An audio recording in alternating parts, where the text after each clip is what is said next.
This is stuff that you can't get when you turn 6. When you're raised in traditions of men, which much of the church is, then you forget that God's in control of His church. And so, in our church, which Michael keeps telling me I'm white, which is very staggering for me because I've been called black my whole life.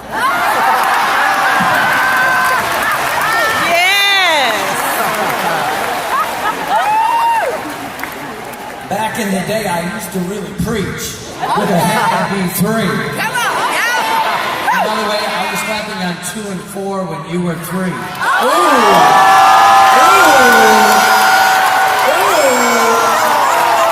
Okay. I submit. So if you're progressive in your thinking, you know there's always a next. Most pastors preach until things are falling apart. That's right.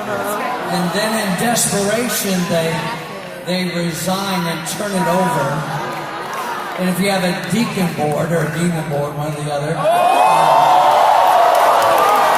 Bishop is in his way. He is the boss with his board.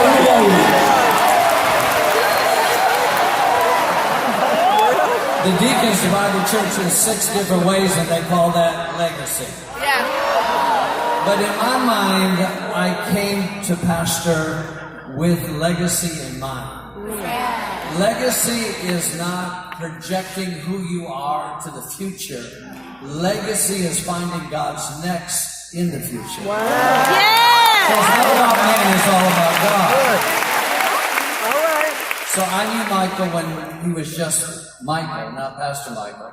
But he used to come over and swim at our house with my son. And God's hand was evident on him. It was wild back then, but it was evident. But when he came to help us at our church, he came as a sound man. Because he has a music background, production background, all of that. And just really, really helped us. And I saw that, and we rekindled the relationship that we had since he was a little boy. And I saw just great potential. And one day, we were going through a difficult time in our church. And I said, Michael, I'm not going to be able to pay you right now. Because I have been paying him.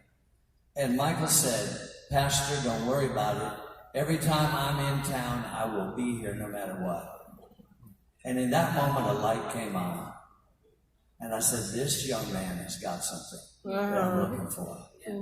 And so we started just watching him, and I was giving him more responsibility. And all of a sudden, he was over the band, which was easy.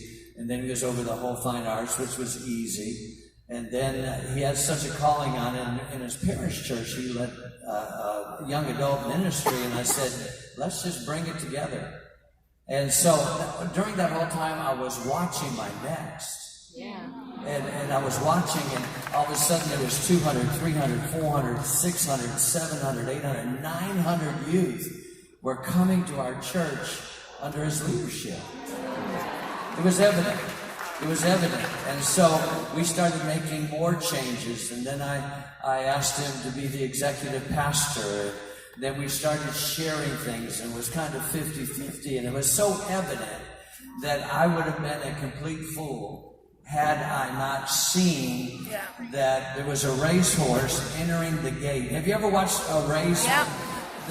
When the racehorse gets in the gate, it's like, you better open this gate, right now. or I'm going to break it down or hurt myself. Yeah. Yes. Wow.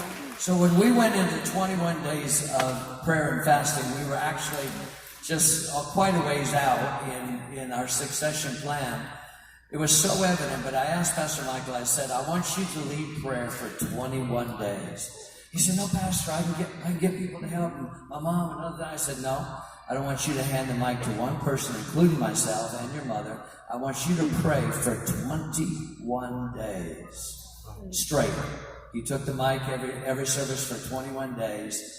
And his voice became so familiar in the house, I would have had to been out of my mind not to recognize what God was doing. Wow. And at that time, I said, next week, it was in February, first week of February, my wife told me to buy a gold baton and engrave our names on the day we started the church and the day we were handed off.